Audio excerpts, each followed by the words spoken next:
Kita berdoa lagi sebelum kita masuk dalam acara firman ya.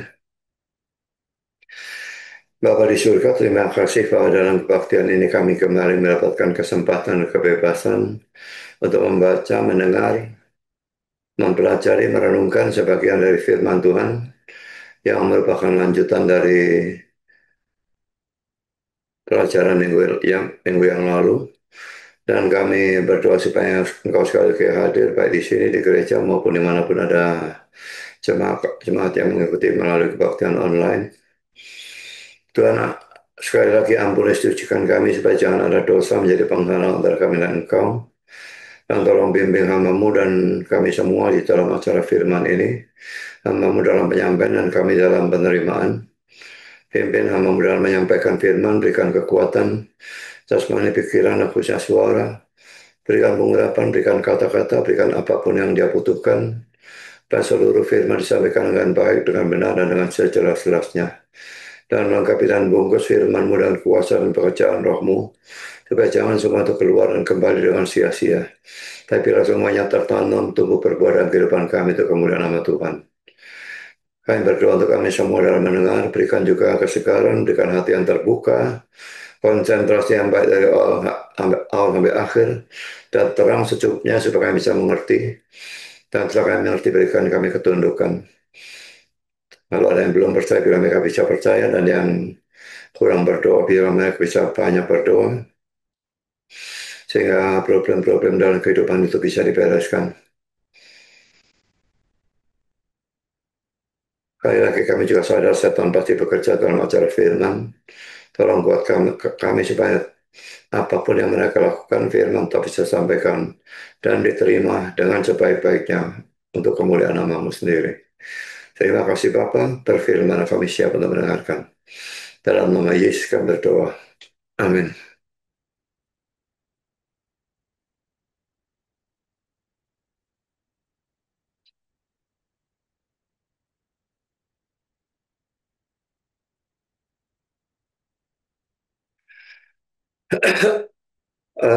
Minggu lalu kita sudah membahas kisah Rasul 12 ayat 1 sampai 24 session yang pertama. Dan hari ini kita akan membahas session yang kedua dan menyelesaikan teks ini ya. Tapi kita baca ulang teksnya ya. Kisah 12, 1 sampai 24. Kira-kira pada waktu itu Raja Herodes mulai bertindak dengan keras terhadap beberapa orang dari jemaat. Ia menyuruh membunuh Yakobus, saudara Yohanes dengan pedang. Ketika ia melihat bahwa hal itu menyenangkan hati orang Yahudi, ia melanjutkan perbuatannya itu dan menyuruh menahan Petrus. Waktu itu hari raya roti tidak beragi, setelah Petrus ditangkap, Herodes menyuruh memenjarakannya di bawah penjagaan 4 regu, masing-masing terdiri dari 4 prajurit. Maksudnya ialah supaya sehabis Paskah ia menghadapkannya ke depan orang banyak. Demikianlah Petrus ditahan di dalam penjara, tapi jemaat dengan tekun mendoakannya kepada Allah. Pada malam sebelum Herodes hendak menghadapkannya kepada orang banyak, Petrus tidur di antara 2 orang prajurit, terbelenggu dengan 2 rantai. Selain itu, prajurit-prajurit pengawal sedang berkawal di muka pintu. Tiba-tiba berdirilah seorang malaikat Tuhan dekat Petrus dan cahaya bersinar dalam ruang itu. Malaikat itu menepuk Petrus untuk membangunkannya, katanya, bangunlah segera. Maka gugurlah rantai dari tangan Petrus. Lalu kata malaikat itu kepadanya, ikatlah pinggangmu dan kenakanlah sepatumu. Ia pun berbuat demikian. Lalu malaikat itu berkata kepadanya, kenakanlah jubahmu dan ikutlah aku. Lalu ia mengikuti malaikat itu keluar dan ia tidak tahu bahwa apa yang dilakukan malaikat itu sungguh-sungguh terjadi. Sangkanya ia melihat suatu penglihatan. Setelah mereka melalui tempat kawal pertama dan tempat kawal kedua, sampailah mereka ke pintu gerbang besi yang menuju ke kota. Pintu itu terbuka dengan sendirinya bagi mereka. Sesudah tiba di luar, mereka berjalan sampai ke ujung jalan, dan tiba-tiba malaikat itu meninggalkan dia. Dan setelah sadar akan dirinya, Petrus berkata, sekarang tahulah aku benar-benar bahwa Tuhan telah menyuruh malaikatnya dan menyelamatkan aku dari tangan Herodes dan dari segala sesuatu yang diharapkan orang Yahudi.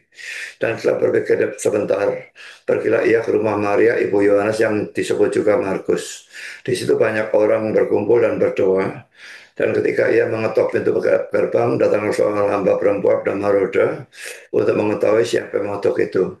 Ia terus mengenal suara Petrus, Tapi karena girangnya ia tidak membuka pintu gerbang itu dan segera masuk dalam untuk memberitahukan bahwa Petrus ada di depan pintu gerbang. Kata mereka kepada perempuan itu, engkau mengigau. Akan tapi ia tetap mengatakan bahwa benar-benar demikian. Kata mereka, itu malaikatnya. Tapi Petrus terus-menerus mengetuk. Dan ketika mereka membuka pintu dan melihat dia, mereka tercengang-cengang. Tetapi Petrus memberi isyarat dengan tangannya supaya mereka diam, lalu ia menceritakan bagaimana Tuhan menuntunnya keluar dari penjara. Katanya, beritahukan hal ini kepada Yakobus dan saudara-saudara kita. Lalu ia keluar dan pergi ke tempat lain. Pada keesokan harinya kembali prajurit-prajurit itu, mereka bertanya-tanya apakah yang telah terjadi dengan Petrus. Herodes menyuruh mencari Petrus, tapi ia tidak ditemukan. Lalu Herodes menyuruh memeriksa pengawal-pengawal itu dan membunuh mereka. Kemudian ia berangkat dari Yudea ke Kaisarea dan tinggal di situ. Herodes sangat marah terhadap orang-orang Tirus dan Sidon. Atas persetujuan bersama mereka pergi menghadap dia. Mereka berhasil membujuk Blastus, pegawai istana raja ke pihak mereka. Lalu mereka memohonkan perdamaian karena negeri mereka beroleh bahan makanan dari wilayah raja. Dan pada suatu hari yang ditentukan, Herodes mengenakan pakaian kerajaan lalu duduk di atas tahta dan berpidato kepada mereka. Dan rakyatnya bersorak membalasnya, ini suara Allah dan bukan suara manusia. Dan seketika itu juga ia ditampar malaikat Tuhan karena ia tidak memberi hormat kepada Allah. Ia mati dimakan cacing-cacing. Maka firman Tuhan makin tersebar dan makin banyak didengar orang. Pada minggu lalu kita sudah melihat bahwa gereja dan juga Petrus sendiri mengalami problem yang dari sudut pandang manusia adalah problem yang luar biasa besar dan tidak bisa diselesaikan. Dan sekarang saudara kita melihat sikap dan tindakan gereja di dalam menghadapi problem seperti itu ya. Saudara, kalau saudara misalnya menghadapi keadaan seperti itu, bagaimana sikap atau tindakan saudara? Mundur dari Tuhan, atau saudara putus asa, atau saudara marah kepada Tuhan, atau kecewa kepada Tuhan? Sekarang mari kita perhatikan bagaimana sikap atau tindakan gereja pertama itu menghadapi keadaan seperti itu. Pertama, saudara kita melihat sikap atau tindakan dari Petrusnya sendiri ya. Ayat 6, dia itu bisa tidur. Pada malam sebelum Herodes hendak menghadapkannya pada orang banyak, Petrus tidur di antara dua orang prajurit, terbelenggu dengan dua rantai. Selain itu, prajurit-prajurit pengawal sedang berkawal di muka pintu. Saudara, dia itu betul-betul tidur ya. Dia bukan cuma berbaring ya, kadang-kadang tidur itu kan dikatakan dianggap cuma berbaring. Tidak, dia betul-betul tidur. Dan ini bisa terlihat dari ayat 7-nya. Tiba-tiba berdiri seorang malaikat Tuhan dekat Petrus dan cahaya bersinar dalam ruang itu. Malaikat itu menepuk Petrus untuk membangunkannya. Katanya, bangunlah segera. Kalau dia tidak betul-betul tidur, untuk apa dia mengatakan, Pak malaikat itu mengatakan seperti ini? Jadi dia betul-betul tidur. Maka gugurlah rantai itu dari tangan Petrus. Jadi saudara kita melihat di sini Tuhan menolong Petrus ini betul-betul pada saat-saat yang terakhir ya. Jadi perhatikan ini ya, pada malam sebelum Herodes hendak menghadapkannya kepada orang banyak. Jadi itu kan ada hari Paskah dan setelah Paskah itu mau dihadapkan pada orang banyak dan tentu saja mau dibunuh ya. Seperti Rasul Yakobus sudah dibunuh sebelumnya. Dan karena Herodes hendak menyenangkan hati orang-orang Yahudi, maka dia juga mau membunuh Petrus.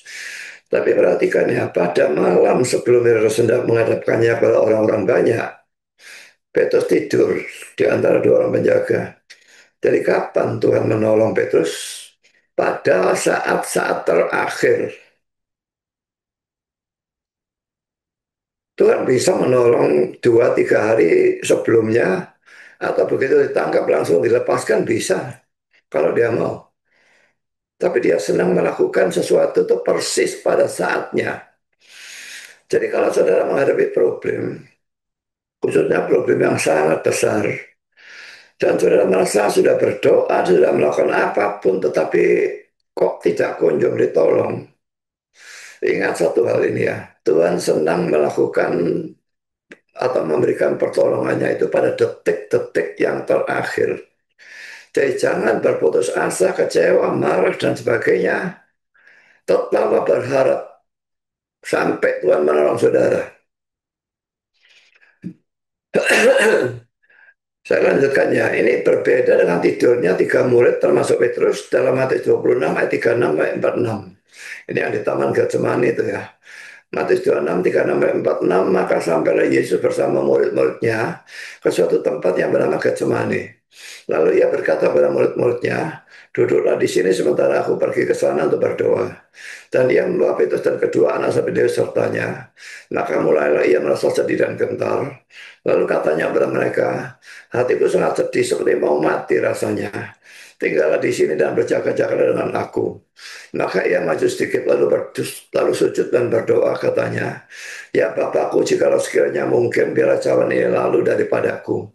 Tapi janganlah seperti yang ku kehendaki, melainkan seperti yang engkau kehendaki. Setelah itu ia kembali pada murid-muridnya dan mendapati mereka sedang tidur. Nah, tidur yang di sini tidur beda dengan tidur yang tadi ya. Kalau tidur yang tadi itu tidur karena dia betul-betul beriman ya. Tapi di sini tidur karena betul-betul ngantuk dan dia disuruh berjaga-jaga, dia tidak bisa.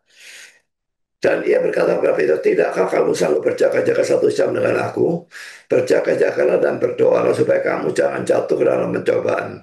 Roh memang penurut tetapi daging lemah. Nah, gara-gara dia tidak berdoa ini, akhirnya dia menyangkal Yesus 3 kali ya. Cuman ini kan disuruh berjaga-jaga dan berdoa supaya kamu jangan jatuh ke dalam pencobaan. Roh memang penurut tapi daging lemah. Tapi dia tidak berdoa tapi tidur. Dan akhirnya dia jatuh ke dalam pencobaan itu dan dia menyangkal Yesus sebanyak 3 kali.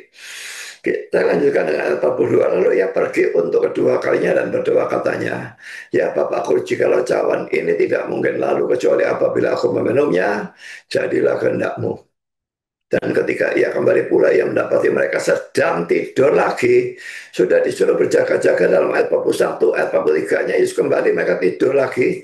Sebab mata mereka sudah berat. Ia membiarkan mereka di situ lalu pergi dan berdoa untuk ketiga kalinya dan mengucapkan doa yang itu juga. Sesudah itu ia datang kepada murid-muridnya dan berkata kepada mereka, tidurlah sekarang dan istirahatlah.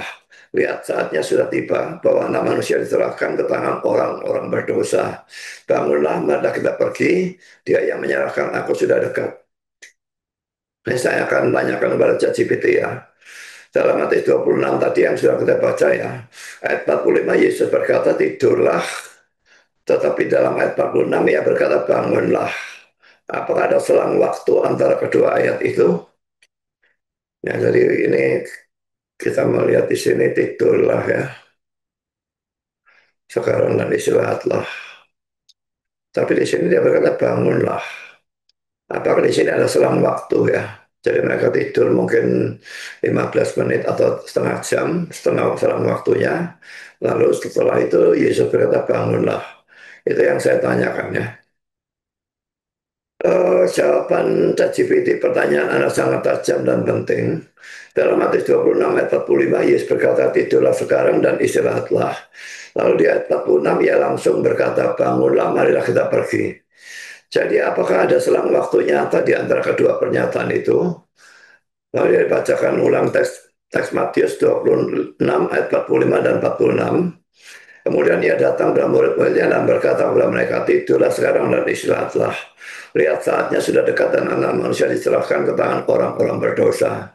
Lalu ayat 46-nya, bangunlah, marilah kita pergi, dia menyerahkan aku sudah dekat. Teks Yunani dalam ayat yang ke-45, KTODT, loipon kai, anapaweste. Tidurlah sekarang dan istirahatlah. Ayat 46-nya, eke reste, akumennya. Bangunlah, mari kita pergi. Sebagai catatan penting ya, pertama tidak ada keterangan waktu atau jeda di antara kedua ayat ini. Kedua kalimat-kalimatnya langsung dan mendesak. Dua penafsiran utama, pertama penafsiran harfiah dengan selang waktu nyata.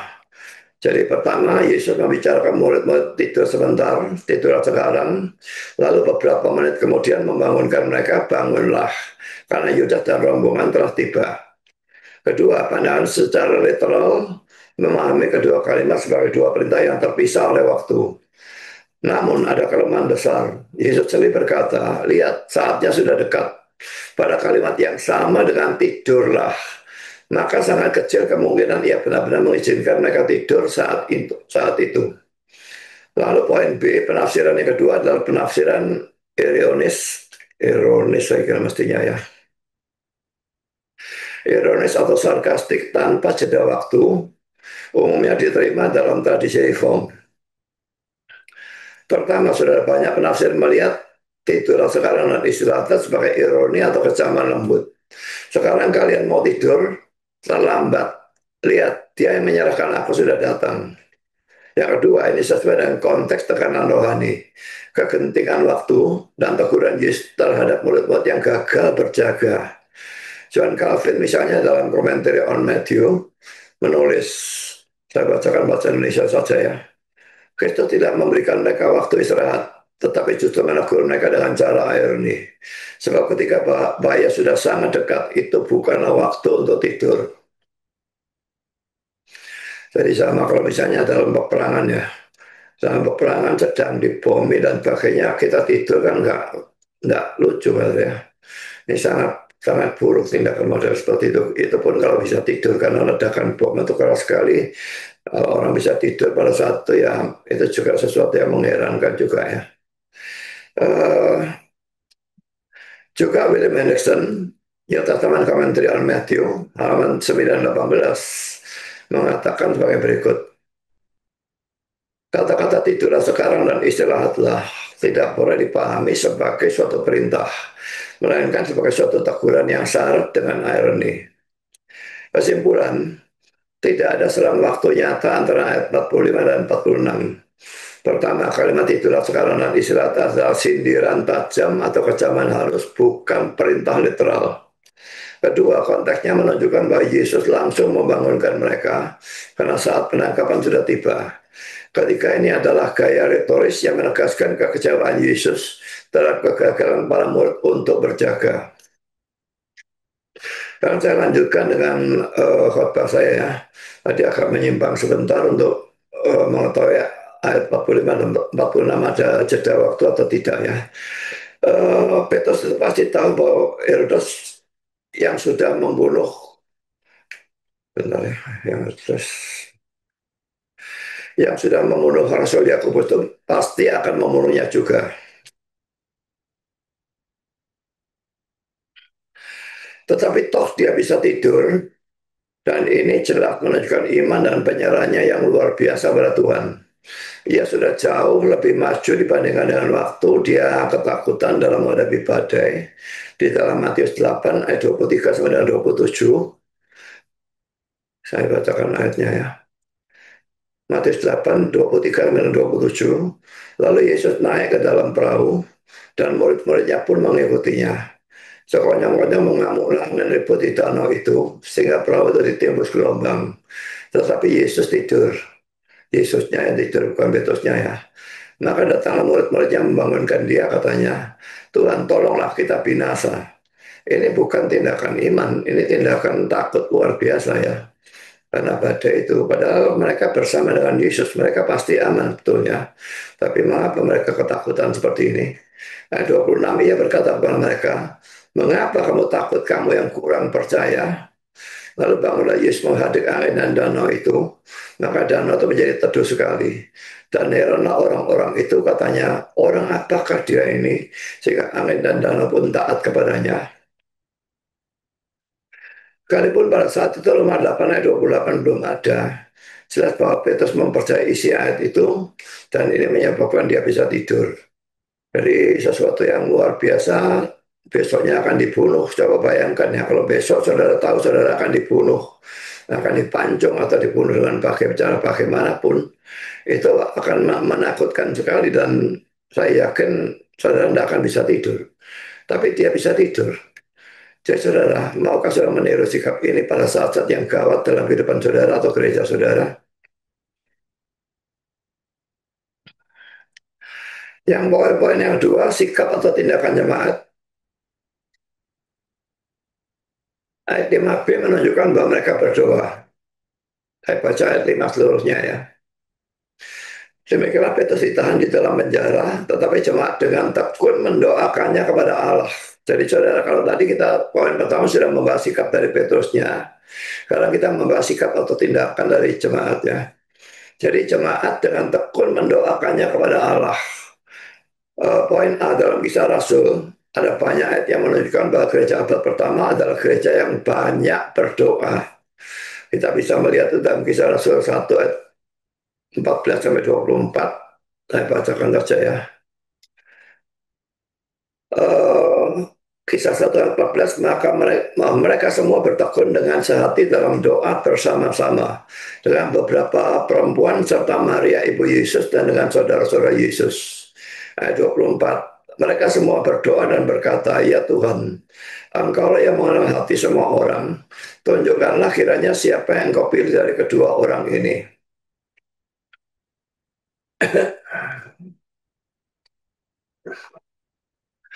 Saya kira ini terjadi waktu pemilihan rasul yang menggantikan Yudas itu ya. Dan Matias yang dipilih ya. Matias beda dengan Matius, jangan campur adukan. Karena Kisah Rasul 2 ayat 42, mereka bertekun dalam pengajaran rasul-rasul dan dalam persekutuan. Ini urusan firman Tuhan ya. Dan mereka selalu berkumpul untuk memecahkan roti dan berdoa. Bagi jemaat pertama, abad pertama ini banyak berdoa ya. Kisah Rasul 4 ayat 24 sampai 31. Ketika teman-teman mereka mendengar hal itu, berserulah mereka bersama-sama pada Allah katanya, ya Tuhan, Engkau yang menjadikan langit dan bumi, laut dan segala isinya.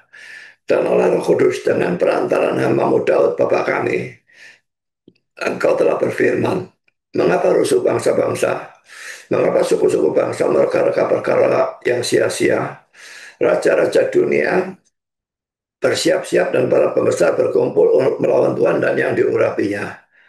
Jadi ini dikutip dari Mazmur pasal 2 saya kira ya.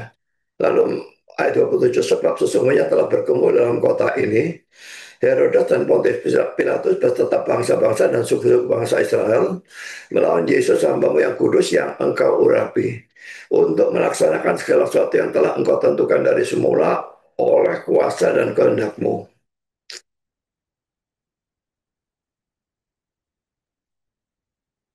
Ayat 29, dan sekarang ya Tuhan, lihatlah bagaimana mereka mengancam kami, dan berikanlah kepada hamba-Mu keberanian untuk memberitakan firman-Mu. Ulurkanlah tangan-Mu untuk menyembuhkan orang, dan adakanlah tanda-tanda dan mujizat-mujizat oleh nama Yesus, hamba-Mu yang kudus. Dan ketika mereka sedang berdoa, goyanglah tempat mereka berkumpul itu, dan mereka semua penuh dengan Roh Kudus. Lalu mereka memberitakan firman Allah dengan berani. Sekarang saya lanjutkan dengan Kisah Rasul 6 ayat 4. Dan supaya kami sendiri dapat memusatkan pikiran dalam doa dan pelayanan firman.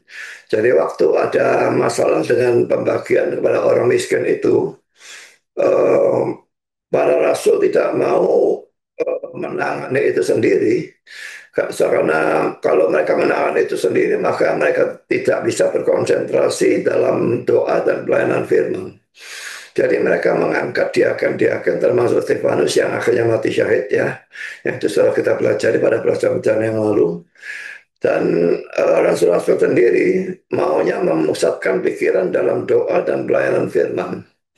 Jadi laki-laki doa ini ya, doa ini dipentingkan sekali. Lalu Kisah Rasul 12 ayat 5 dan ayat 12. Demikian Petrus ditahan di dalam penjara, tapi jemaat dengan tekun mendoakannya kepada Allah. Ini teks yang sedang kita pelajari ya. Dan setelah berpikir sebentar, pergilah ia ke rumah Maria, ibu Yohanes yang disebut juga Markus. Di situ banyak orang berkumpul dan berdoa.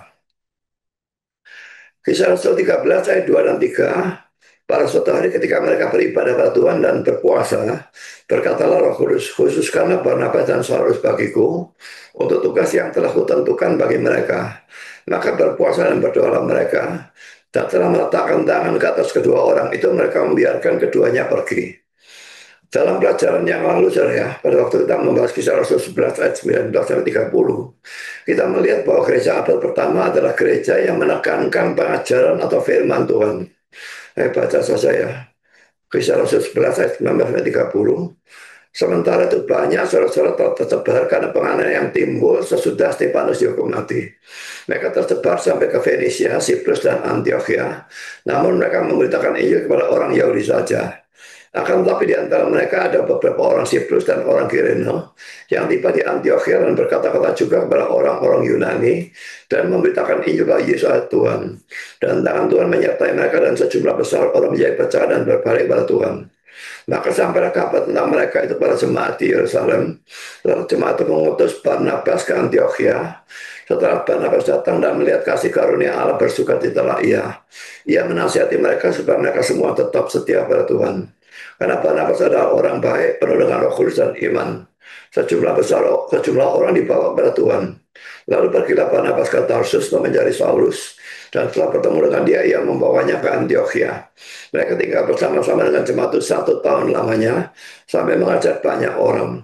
Di Antioquia lah murid-murid itu untuk pertama kalinya disebut Kristen. Pada waktu itulah datanglah beberapa nabi dari Yerusalem ke Antioquia. Seorang dari mereka yang bernama Agabus bangkit.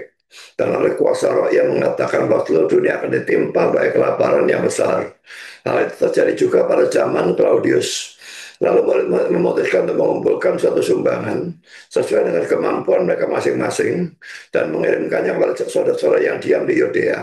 Ini mirip dengan yang kita lakukan saat ini ya. Jadi mengumpulkan penggalangan dana itu untuk memberikan sumbangan kepada eh, orang-orang di Yudea atau di Yerusalem yang lebih miskin dari mereka, padahal mereka juga bukan orang yang kaya. Hal itu mereka lakukan juga dan mereka mengirimkannya kepada penatua-penatua dengan perantaran Barnabas dan Saulus.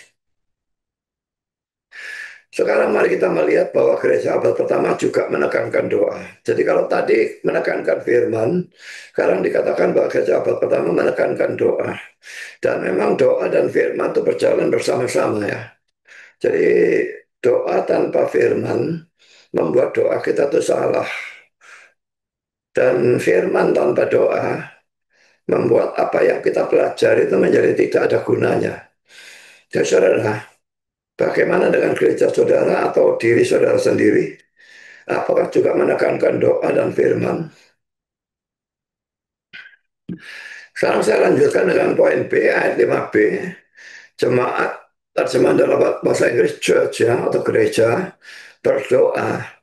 Bandingkan ayat 12, banyak orang berkumpul untuk berdoa. Kita baca ayat 5 dan ayat 12. Demikianlah Petrus ditahan di dalam penjara, tapi jemaat dengan tekun mendoakannya kepada Allah. Ayat 12, dan setelah berpikir sebentar, pergilah ia ke rumah Maria, ibu Yohanes yang disebut juga Markus. Di situ banyak orang berkumpul dan berdoa. Jadi ini adalah satu persekutuan doa. Doa pribadi memang penting, tetapi persekutuan doa juga penting, bahkan mempunyai kuasa yang lebih besar. Mari kita melihat di dalam Matius 18 ayat 19 dan 20.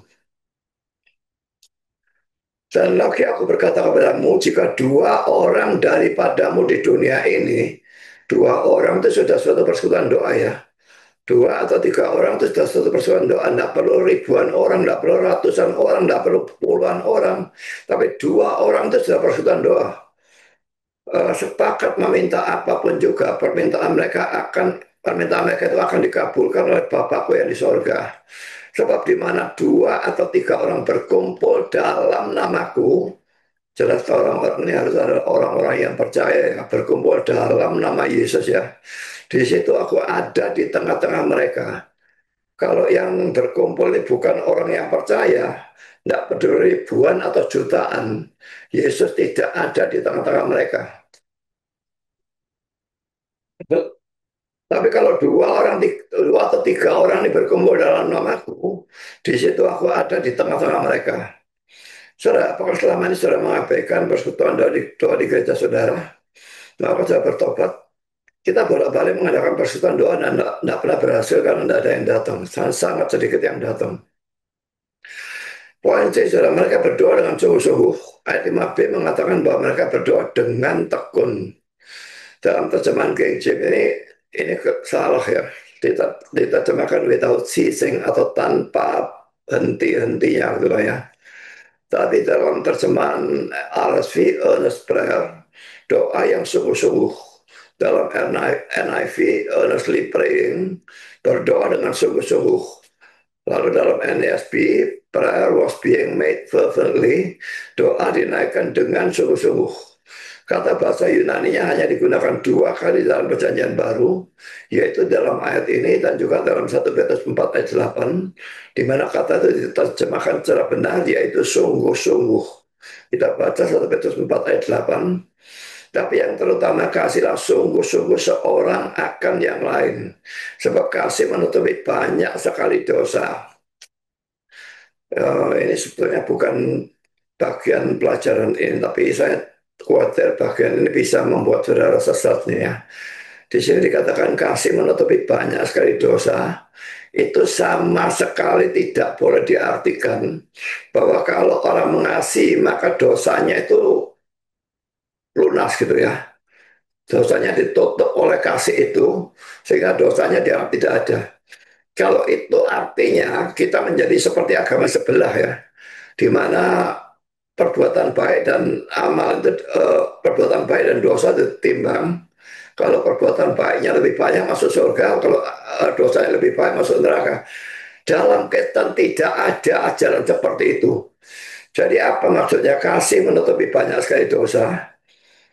Artinya kalau ada seseorang itu berdosa atau berbuat salah, apalagi salah berdosa yang sesuatu yang memalukan ya, kasih itu menutupi dalam arti tidak menyebarkan gosip atau isu atau apapun tentang itu, apalagi menambah-nambahi dengan hal-hal yang tidak karu-karuan. Jadi kasih menutupi banyak sekali dosa, merahasiakan hal itu. Kecuali kalau itu suatu pidana itu lain, saudara ya. Kalau orang bunuh orang itu tidak bisa tidak, itu memang mesti dilaporkan polisi ya. Tapi dalam hal yang bukan melanggar pelanggaran hukum pidana, maka kasih itu menutupi banyak sekali dosa dalam arti tidak mengeluarkan kepada orang banyak. Sekarang ini banyak sekali orang Kristen yang suka sebar gosip.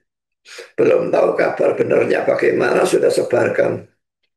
Ini penyebaran hoax semacam demikian ini banyak sekali di mana-mana, di TikTok juga ada, di mana-mana ada. Tapi kita sebagai orang Kristen tidak boleh melakukan hal seperti itu ya. Jadi kalau dua orang gegeran dan satu menceritakan hal itu kepada saudara, jangan terlalu cepat menyimpulkan bahwa orang ini benar. Dia salah satu dari dua orang yang gegeran. Laporannya sangat mungkin tidak fair, tidak jujur, membela dia sendiri supaya dia dibenarkan oleh saudara. Jadi apa yang saudara harus lakukan adalah mendatangi orang satunya dan tanyakan peristiwanya, kalau dari sudut pandang kamu bagaimana. Dari sumber itu, atau kalau ada saksi-saksi yang lain, tanya juga saksi-saksi yang lain itu. Supaya saudara betul-betul tahu duduk perkaranya bagaimana dan siapa yang salah dan siapa yang benar. Jadi saudara, jadi kasih menuntut banyak sekali dosa.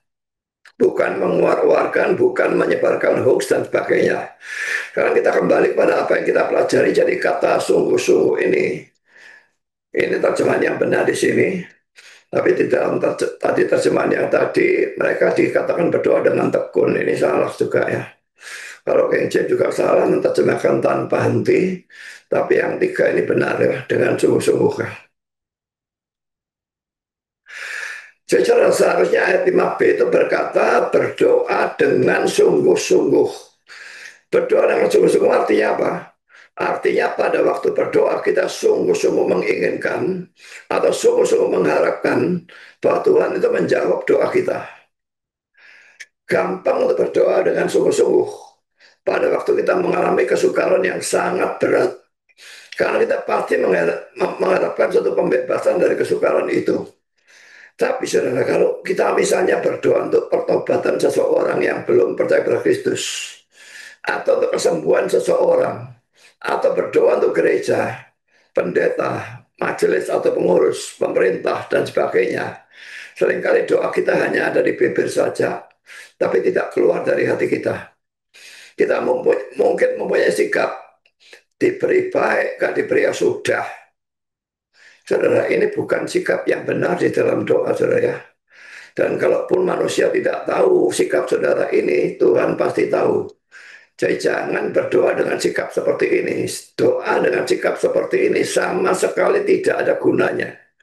Dan ini adalah doa yang tidak sungguh-sungguh. Coba saudara pikirkan ya, renungkan. Apa saya sering berdoa dengan sikap seperti itu? Pada waktu kita menggalang dana untuk saudara Lenawati ini, kita juga mendoakan dan saya minta saudara mendoakan dengan sungguh-sungguh. Apakah saudara berdoa dengan sungguh-sungguh? Atau berdoa dengan sikap diberi baik tidak diberi ya sudah, yang mati bukan aku kok. Atau sama sekali tidak berdoa, saudara bertobatlah dan berdoalah selalu dengan sungguh-sungguh. Kalau kita masuk dalam poin yang ketiga ini ya, kita melihat akibat dari sikap mereka ini. Jadi sikap jemaat atau gereja yang berdoa itu punya hasil atau apa ya, akibat yang luar biasa yang di luar pengertian kita ya. Eh, Apakah selama ini saudara meragukan khasiat dari doa? Dalam Matius 17 ayat 20 atau maupun Markus 11 ayat 23 24, saya kira dua ayat ini paralel ya. Yesus berkata bahwa doa bisa memindahkan gunung. Kita akan baca dua ayat ini ya. Matius 17 ayat 20. Ia berkata kepada mereka, karena kamu kurang percaya. Ini waktu mereka tidak bisa mengusir setan dari orang yang kerasukan itu ya. Sebab aku berkata kepadamu, sesungguhnya sekiranya kamu punya iman sebesar biji sawi saja, kamu dapat berkata pada gunung ini, pindah dari tempat ini ke sana. Maka gunung ini akan pindah, dan tak akan ada yang mustahil bagimu. Lalu Markus 11 ayat 23-24. Aku berkata kepadamu, sesungguhnya barang siapa berkata pada gunung ini, beranjaklah dan tercampaklah ke dalam laut, asal tidak bimbang hatinya, tapi percaya bahwa apa yang dikatakannya itu akan terjadi, maka hal itu akan terjadi baginya. Karena itu aku berkata kepadamu, apa saja yang kamu minta dan doakan, percayalah bahwa kamu telah menerimanya, maka hal itu akan diberikan kepadamu. Hati-hati dengan kata telah menerimanya ya. Jadi misalnya saudara minta mobil, belum diberi, tapi saudara sudah cerita, oh aku dikasih Tuhan mobil. Mobil apa? Mobil Mercy. Mana mobilnya? Belum ada. Nah itu orang akan ketahui kita sudah ya. Jadi digunakan kata telah menerimanya ini seakan-akan kita sudah menerima ya. Begitu pastinya, seakan-akan kita sudah menerimanya sehingga digunakan bentuk lampau ya. Memang sekalipun memindahkan gunung ini ya,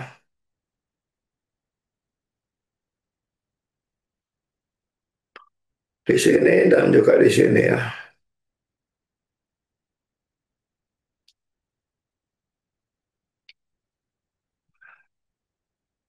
Jadi memindahkan gunung ini tidak mungkin diartikan bahwa kita betul-betul bisa memindahkan gunung.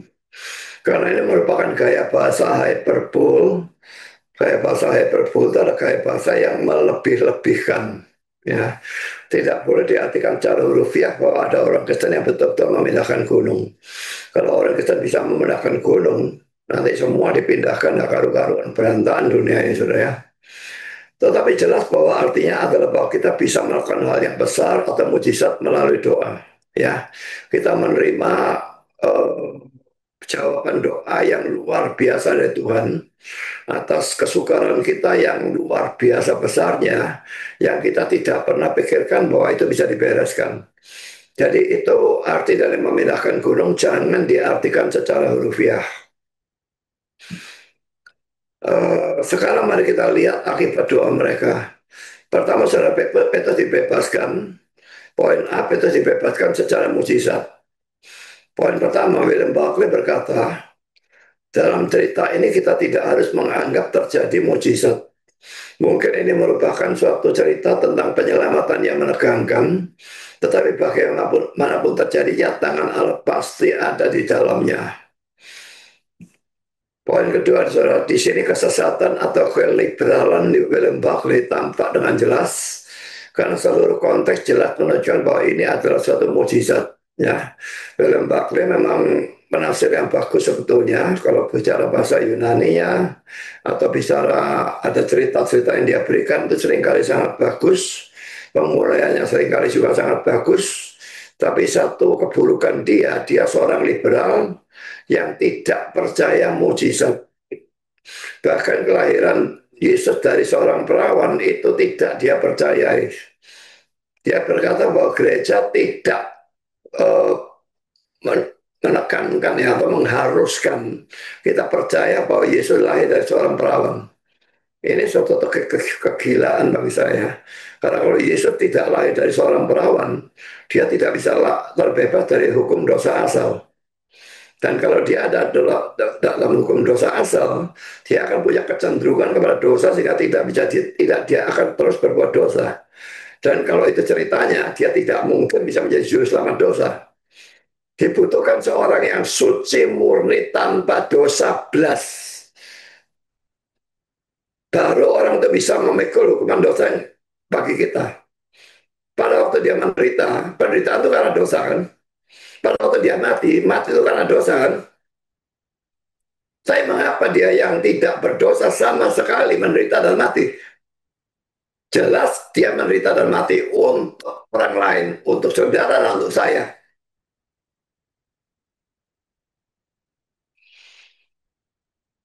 Apa saya percaya bahwa Yesus mati dan menderita dan mati itu untuk saudara saya? Untuk semua orang Kristen, untuk semua orang-orang pilihan.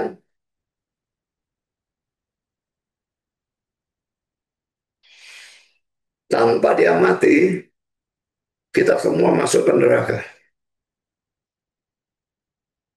Manusia sejak zaman Adam sampai kiamat akan masuk ke neraka.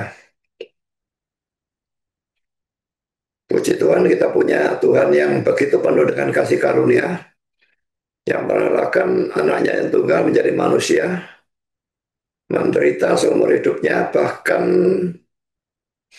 mencapai puncaknya di sekitar salib, pencambukan, penyalipan, kehausan yang luar biasa, keterpisahan dari Allah. Semua itu dia alami untuk menggantikan kita, memikul hukuman dosa yang seharusnya bagi kita. Kita yang berdosa seharusnya hukuman untuk kita yang menerima. Tapi Yesus berkata, minggir kamu, aku gantikan tempatmu. Dan dia menerima hukuman itu. Karena hukuman kita sudah dipikul oleh dia, kita tidak mungkin bisa dihukum lagi kalau kita percaya kepada dia sebagai Tuhan dan Juru Selamat kita. Kalau Tuhan masih menghukum kita lagi, Tuhan itu tidak adil. Berarti dosa kita itu dihukum dua kali. Satu kali pada diri Kristus dan satu kali pada diri kita sendiri. Dan itu mustahil. Sama seperti orang berutang, ada orang lain membayar lunas. Kalau dia tetap nagih kepada orang yang berutang kepada dia. Satu utang dibayar dua kali itu kurang ajar. Dan Tuhan tidak mungkin bersikap seperti itu. Jadi saudara yang belum percaya kepada Kristus sebagai Tuhan dan Juru Selamat saudara, karena tanpa itu saya akan masuk neraka sekalian selama-lamanya. Sekarang saya lanjutkan saudara. Jadi kesesatan dan keliberalan William Buckley tanpa dengan jelas karena seluruh konteks jelas menunjukkan bahwa ini adalah mujizat. Poin A, saudara, cara penceritaan ayat 6 sampai 10 menunjukkan itu betul-betul mujizat. Kita baca sekali lagi ayat 6 sampai 10 ya. Pada malam sebelum Herodes hendak menghadapkannya kepada orang banyak, Petrus tidur di antara dua orang prajurit terbelenggu dengan dua rantai. Selain itu prajurit-prajurit pengawal sedang berkawal di muka pintu. Tiba-tiba berdirilah seorang malaikat Tuhan dekat Petrus dan cahaya bersinar dalam ruang itu. Malaikat itu menepuk Petrus untuk membangunkannya, katanya, bangunlah segera. Maka gugurlah rantai dari tangan Petrus. Lalu kata malaikat itu kepadanya, ikatlah pinggangmu dan kenakanlah sepatumu. Lalu ia pun berbuat demikian. Lalu malaikat itu berkata padanya, kenakanlah jubahmu dan ikutlah aku. Lalu yang mengikuti malaikat itu keluar dan dia tidak tahu bahwa apa yang dilakukan malaikat itu sungguh-sungguh terjadi. Sangkanya ia melihat suatu penglihatan. Setelah mereka melalui tempat kawal pertama, tempat kawal kedua, sampailah mereka ke pintu gerbang besi yang menuju ke kota. Pintu terbuka dengan sendirinya bagi mereka.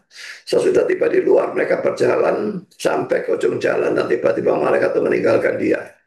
Saya seluruh cerita ini jelas menunjukkan suatu mukjizat ya. Jadi di sini jangan diterima tafsiran dari William Buckley ini. Dia memang tidak percaya mukjizat dan semua mukjizat dalam Alkitab itu dirasionalisasikan. Bagi saya jauh lebih gampang menerima itu sebagai mukjizat daripada menerima pandangan diam yang merasionalisasikan secara tidak rasional.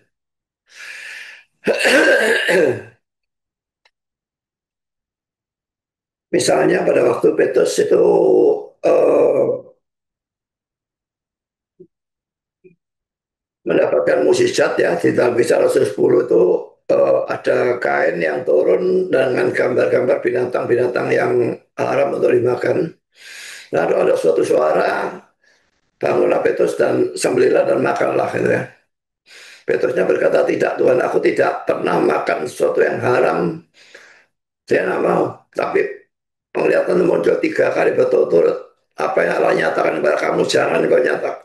Ya, apa yang Allah nyatakan halal, jangan kau nyatakan haram. Itu oleh William Buckley tafsirkan apa, saudara? Petrus ada di atap rumah, kata dia. Melihat kain, kata menurut William Buckley, kata kain dan kata layar, layar yang perahu itu sama dalam bahasa Yunani ya. Jadi Petrus melihat suatu perahu ada layarnya dengan gambar-gambar bintang menjalar. Itu tafsiran William Buckley tentang bagian itu. Lalu dari mana munculnya kata-kata sembelilah dan makanlah? Lalu Petrusnya berbicara sendiri. Tidak Tuhan, tidak. Aku tidak pernah makan yang haram dan sebagainya. Dan dari mana kata-kata jawaban Tuhan? Apa yang Allah nyatakan halal tidak boleh kau nyatakan haram. Jadi penjelasan dia merasionalisasikan mujizat itu menurut saya sangat tidak rasional. Jauh lebih gampang menerima itu sebagai suatu mujizat daripada mempercaya ajaran William Buckley. Kalau kita masuk dalam poin B, saudara, ayat yang ke-11, Petrus baru sadar. Tidak berarti bahwa tadi dia pingsan, tetapi tadi dia tidak tahu kalau itu betul-betul terjadi. Ini terlihat di dalam ayat yang ke-9, tapi kita baca dalam ayat 6 dan ayat yang ke-9 ya. Mestinya ayat 11 juga ya. Bentar ya.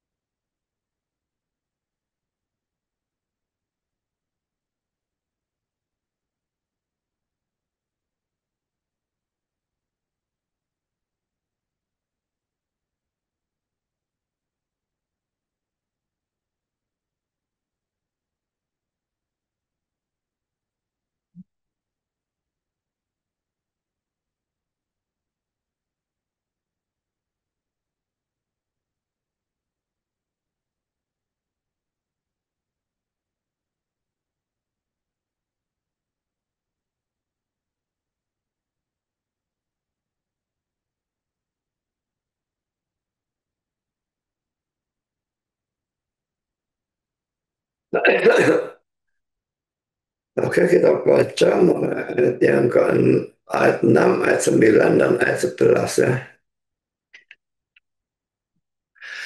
Pada malam sebelum Herodes hendak menghadapkannya kepada orang banyak, Petrus tidur di antara 2 orang prajurit terbelenggu dengan 2 rantai.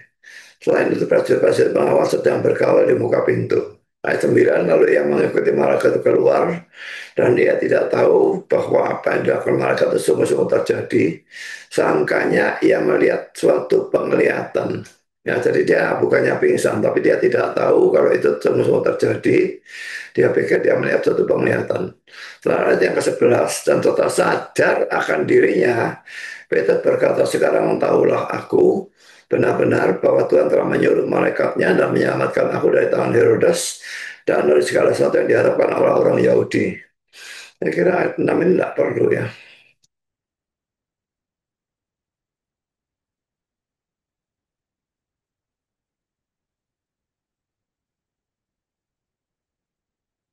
Hanya 9 dan 11 ya, 9 dan 11 memang di sini ya. Kalau poin C surah ayat 12 dan sampai dengan ayat 16, jemaat tidak percaya bahwa Petrus bisa bebas. Kita baca ayatnya. Dan telah berpikir sebentar, pergilah dia ke rumah Maria, ibu Yohanes yang disebut juga Markus. Di situ banyak orang berkumpul dan berdoa.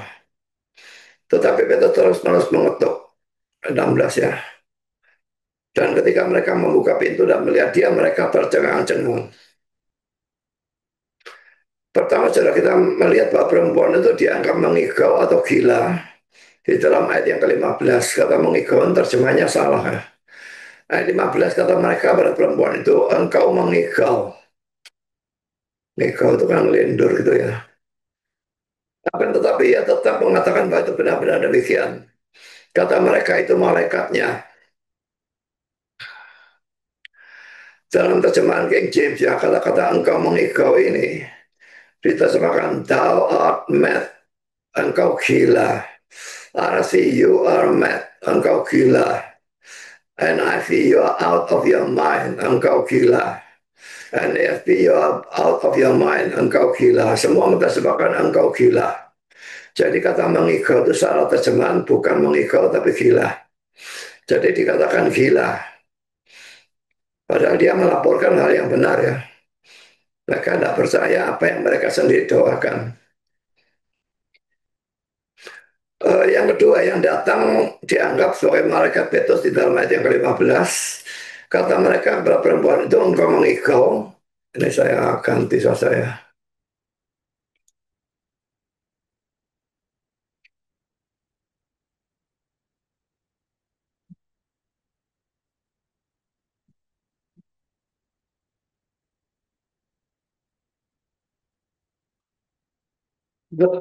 Tapi ya tetap mengatakan bahwa benar-benar demikian. Kata mereka itu malaikatnya. Nah, apa yang dimaksud dengan itu malaikatnya? Saya tanyakan kepada ChatGPT ya. Pertanyaan apa arti kata malaikatnya dalam Kisah Rasul 12 ayat yang ke-15? Ini jawaban ChatGPT. Pertanyaan Anda tentang kata malaikatnya dalam Kisah Rasul 12 ayat 15 menyentuh aspek yang sangat menarik baik dari segi bahasa, teologi maupun latar budaya Yahudi abad pertama. Mari kita lihat secara menyeluruh. Kisah Rasul 12 ayat 15. Tetapi mereka berkata kepadanya, engkau mengigau. Nah, tetapi yang ngotot mengatakan bahwa benar demikian halnya. Lalu mereka berkata, itu malaikatnya. Teks Yunani, ho angelos, utu, auto, estin ya. It is his angel. It is his angel ya. His-nya ini tidak tahu kenapa ditekankan sama dia dikasih huruf tebal ya. Kata kuncinya angelos itu artinya bisa malaikat, bisa utusan. Dan yang kedua, auto itu adalah nya, posesif atau miliknya ya. Katakan di kepemilikan gitu ya. Jadi secara literal atau secara hurfiah itu malaikatnya atau itu malaikat miliknya. Pertanyaan utama, apa maksud mereka ketika berkata itu malaikatnya? Ada beberapa penafsiran yang sudah dikemukakan sejak zaman gereja mula-mula. Poin A, malaikat pelindung atau guardian angel. Ini adalah pandangan tradisional yang juga umum dalam teologi Yahudi abad pertama dan diyakini banyak orang Kristen. Pertama, orang-orang Yahudi pada masa itu percaya bahwa setiap orang memiliki malaikat pelindung. Kedua, malaikat itu bisa poin A menyertai orang itu, poin B menyampaikan pesan, poin C bahkan kadang menampakkan diri menyerupai orang itu. Maka ketika Roda berkata bahwa Petrus ada di depan pintu, orang-orang tidak percaya dan mengira bahwa yang ia lihat adalah malaikat pelindung Petrus, mungkin membawa kabar bahwa Petrus telah mati. Lagi-lagi di sini kita melihat bahwa mereka mendoakan, tapi mereka tidak percaya pada doa mereka sendiri. Mereka mendoakan, pasti mendoakan untuk Petrus dibebaskan. Karena Petrusnya bebas, mereka tidak percaya. Malah perempuan yang memberi kabar dikatakan gila. Bukti pendukung Matius 18 ayat 10, Yesus berkata tentang anak-anak kecil, malaikat-malaikat mereka di surga selalu memandang wajah Bapakku. Ini sering dikutip pakai dasar adanya malaikat pelindung pribadi. Sekarang ada penafsiran yang kedua, roh Petrus, karena Petrus dianggap sudah mati. Pertama, beberapa penafsir mengatakan bahwa para murid mungkin mengira Petrus sudah mati, dan yang dilihat roda adalah roh atau penampakan Petrus. Poin kedua, namun mereka tidak mengatakan rohnya, tetapi malaikatnya. Jadi ini bukan istilah umum untuk roh orang mati. Penafsiran ini lebih spekulatif dan kurang kuat secara teks. Sekarang ada poin C, penafsiran yang ketiga, eufemisme untuk penampakan malaikat. Eufemisme itu penghalusan bahasa ya. Beberapa penafsir modern melihat ini hanya sebagai ungkapan umum.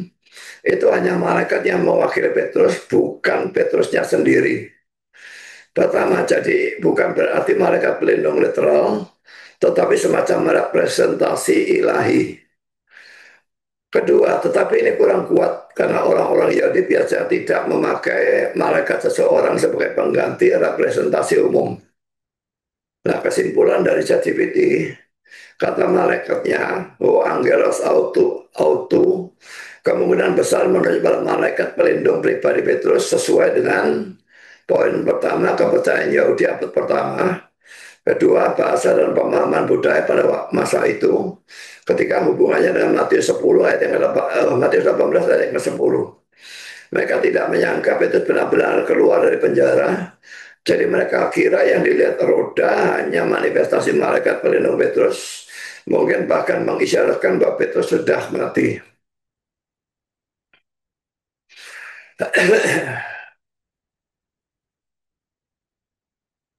Bentar ya, saya lihat Matius Kisah Rasul 12 ya.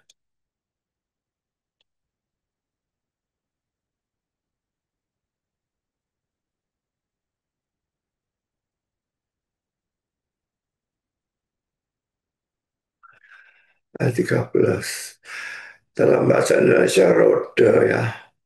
Dalam Inggris roda, roda, roda, semua roda. Ya kadang-kadang nama itu bisa berubah di dalam bahasa yang berbeda. Sekarang kalau kita masuk dalam poin yang ketiga, mereka tercengang-cengang dan ini ada dalam ayat yang ke-16. Tetapi Petrus terus-menerus mengetuk dan ketika mereka membuka pintu dan melihat dia, mereka tercengang-cengang. Tahap pertama ini menunjukkan bahwa poin A mereka kurang beriman. Kalau mereka beriman dalam doa mereka, mereka mestinya tidak usah tercengang-cengang. Mereka mestinya bersuka cita karena Tuhan menjawab doa mereka. Tapi di sini mereka tercengang-cengang. Dan itu juga menunjukkan bahwa peristiwa ini adalah satu mukjizat. Kalau kita masuk dalam poin D, ayat 17, Petrus yang menceritakan dan yang menyuruh memberitahu Yakobus. Kita baca ayat 17, tetapi Petrus memberi isyarat dengan tangannya supaya mereka diam. Lalu ia menceritakan bagaimana Tuhan menuntunnya keluar dari penjara. Katanya, beritahukanlah hal ini kepada Yakobus dan saudara-saudara kita. Lalu ia keluar dan pergi ke tempat lain. Saya jelas bahwa Petrus bukan bebas karena suatu operasi penyelamatan yang dilakukan oleh pihak gereja. Nggak pernah gereja melakukan hal seperti itu ya. Mereka akan berhadapan dengan tentara Romawi dan mereka tidak mungkin menang. Sekarang poin yang B, Petrus dibebaskan tepat pada waktunya. Yang tadi sudah saya singgung ya. Ayat 6, pada malam sebelum titik-titik, kita baca lengkap ya. Pada malam sebelum Herodes hendak menghadapkannya kepada orang banyak, Petrus tidur di antara dua orang prajurit, terbelenggu dengan dua rantai. Selain itu prajurit pengawal sedang berkawal di muka pintu. Ya, jadi pertama sudah di dalam penjara dan tidurnya dibelenggu dengan dua rantai ya, di antara dua orang prajurit. Lalu kalaupun dia bisa membebaskan dari situ, di depan itu masih ada pengawal yang mengawal di muka pintu. Jadi saudara Tuhan, saya sudah katakan tadi, Tuhan sering memang senang menolong pada saat yang ngepres ya. Tetapi saudara, kalau dia memang mau nolong, dia tidak akan pernah terlambat.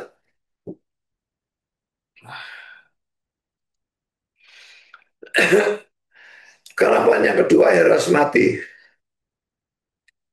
Jadi bukannya Petrus yang mati, tapi Herodes yang mati. Jadi orang ini memusuhi gereja dan Tuhan membunuh dia. Jadi siapapun yang memusuhi orang Kristen yang sejati, apakah dia orang Kristen KTP atau orang Katolik atau orang Advent atau siapapun, kalau mereka memusuhi orang Kristen yang sejati, Tuhan akan melawan mereka. Memang antara Kristen dan Katolik ini, Katolik yang menganggap kita yang bidat dan kita menganggap mereka yang bidat. Ya dilihat saja nanti akhir zaman siapa yang bidat ya. Dan siapa yang masuk surga dan siapa yang masuk neraka. Kalau diajak debat mereka juga tidak pernah berani. Poin A saudara 19 dari pemeriksaan Herodes seharusnya tahu bahwa itu adalah suatu mujizat. Kisah Rasul 5 ayat 23. Ayat 19, Herodes menyuruh mencari Petrus tapi ia tidak ditemukan. Lalu Herodes menyuruh mereka memeriksa pengawal-pengawal dan membunuh mereka. Kemudian dia berangkat dari Yudea ke Kaisaria dan tinggal di sana. Jadi memang itu hukuman untuk penjaga pada saat itu. Kalau orang yang dijaga itu hilang ya. Jadi mereka dibunuh ya. Penjaganya dibunuh. Maka dia bertanggung jawab. Tidak peduli hilangnya karena apa. Padahal itu hilangnya karena malaikat. Mana mereka bisa mencegah seorang malaikat. Tapi tetap diberikan hukuman mati. Dan kita lihat dalam kisah Rasul 5:23 katanya kami mendapati penjara terkunci dengan sangat rapinya dan semua pengawal ada di tempatnya di buka pintu. Tapi setelah kami membukanya tidak seorang pun yang kami temukan di dalamnya. Jadi Petrus diselamatkan dua kali ya di dalam dari penjara ya. Tetapi cara dia tidak bertobat bahkan membunuh para penjaga. Jadi Herodesnya mestinya sadar itu suatu mukjizat. Tetapi dia bukannya bertobat, dia bahkan membunuh para penjaga, menambahi dosanya. Karena poin B kita baca 20-23. Ini sebetulnya konteks yang berbeda, tetapi saya rangkum di sini untuk menunjukkan bahwa kuasa doa itu luar biasa ya. Kita lihat di dalam ayat 20-23, Herodes sangat marah terhadap orang Tirus dan orang dan Sidon. Atas persetujuan bersama mereka pergi menghadap dia. Mereka berhasil membujuk Blastus pegawai istana raja ke pihak mereka. Lalu mereka memohonkan perdamaian karena akhirnya mereka beroleh bahan makanan dari wilayah raja. Dan pada suatu hari yang ditentukan Herodes mengenakan pakaian kerajaan, lalu duduk di atas takhta dan berpidato pada mereka. Dan rakyatnya bersorak membalasnya. Ini suara Allah dan bukan suara manusia. Dan seketika itu juga ia ditampar malaikat Tuhan karena ia tidak memberi hormat kepada Allah. Jadi ini penghormatan ilahi yang diberikan kepada dia ya. Ini suara Allah bukan suara manusia, itu penghormatan ilahi. Mestinya dia menolak, tapi dia menerima. Dan karena itu dia ditampar malaikat Tuhan dan karena dia tidak memberi hormat kepada Allah. Dia mati dimakan cacing-cacing. Pertama saudara Herodes marah pada Tirus dan Sidon dan mau memerangi mereka. Ini ada dalam ayat 20a. Dan kedua, Tirus dan Sidon menjadi takut dan mengatur pertemuan. Ayat 20b. Lalu poin ketiga, Herodes berpidato dalam pertemuan itu di dalam ayat 21. Dan poin keempat, rakyat. Rakyat di sini maksudnya orang-orang Tirus dan Sidon menyanjung dia sebagai Allah dalam ayat 22. Dan poin yang kelima, Allah membunuh Herodes karena ia tidak menolak. Dalam huruf berarti dia menerima sanjungan dia sebagai Allah itu. Ini ada dalam ayat 23. Saya bacakan ayat 23 sekali lagi. Dan seketika itu juga ia ditampar malaikat Tuhan karena ia tidak memberi hormat kepada Allah yang mati dimakan cacing-cacing. Jelas bahwa hal itu adalah dosa yang serius sehingga Tuhan membunuh dia. Kita bisa melihat bahwa kalau tadi Allah bisa melindungi anaknya, yaitu Petrus, di tengah-tengah musuh. Maka sekarang dia bisa membunuh Herodes di tengah pengagum-pengagumnya. atau penjilat-penjilatnya. Allah ini memang maha kuasa ya. Anaknya dipenjarakan mau dibunuh, berada di tengah-tengah musuh. Dia bisa membebaskan tanpa musuhnya tahu sama sekali. Tidak tahu apa-apa, mereka tahu hilang itu aja. Dan sebaliknya, harus ada di tengah-tengah pengagum-pengagumnya atau penjilat-penjilatnya yang memuji dia sebagai Allah. Dan Tuhan membunuh dia di tengah-tengah pengagum-pengagumnya. Saudara, kita punya Allah yang maha kuasa. Dan karena itu dalam doa, kita harus berdoa dengan serius. Tidak ada apapun yang dia tidak bisa bereskan. Selama dia menghendaki. Semua hanya tergantung dari kehendak Tuhan atau rencana kekal Allah. Memang kalau dia tidak menghendaki, doa kita tidak akan pernah dikabulkan. Tapi kalau dia menghendaki, problem apapun tidak ada yang terlalu sukar bagi Allah untuk membereskan. Laki-laki kita melihat nasib buruk dari poin A, musuh gereja. Dan poin B, orang yang membunuh orang Kristen atau hamba Tuhan. Tidak usah membunuh saudara ya. Saudara memfitnah saja orang Kristen atau hamba Tuhan, itu sudah cukup hebat. Dan cukup mengundang hukuman dari Tuhan kepada saudara. Kalau saya katakan musuh gereja ini gereja yang benar ya. Bukan gereja bidat.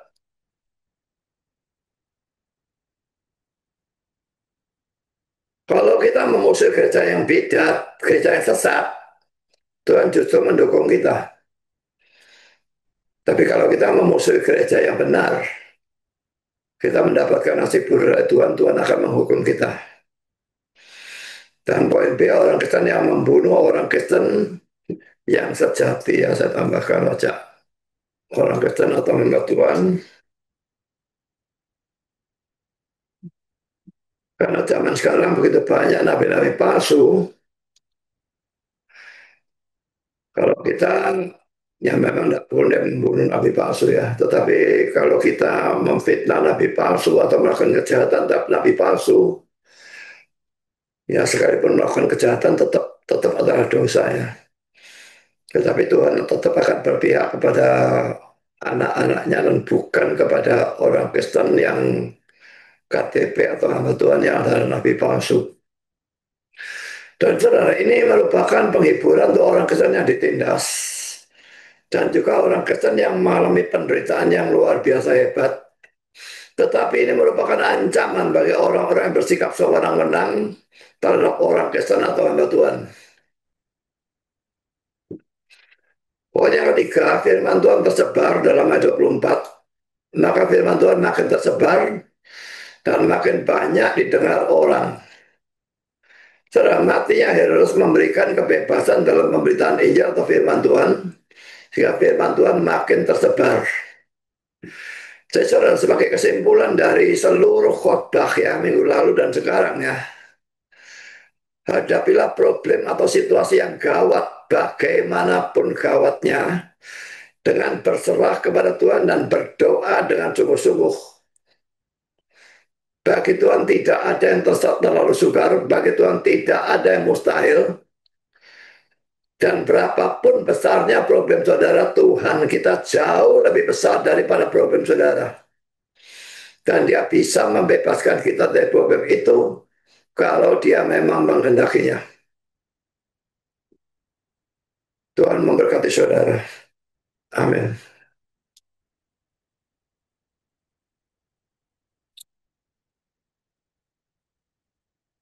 Mari kita berdoa. Bapak di surga, terima kasih bahwa Engkau sudah membimbing kami di dalam acara firman. Dan kami sudah menyelesaikan kisah Rasul yang session pasal 12, yang session pertama dibahas pada minggu lalu dan session kedua diselesaikan pada hari ini. Dan kami sudah mempelajari bahwa dalam situasi yang bagaimanapun buruknya, kami tetap punya pengharapan kepada Tuhan yang Maha Kuasa. Tolong kami berserah, tolong kami berdoa dengan sungguh-sungguh, dan tolong kami percaya bahwa tidak ada yang mustahil bagi Tuhan. Terima kasih Bapak, dalam nama Yesus kami berdoa. Amin.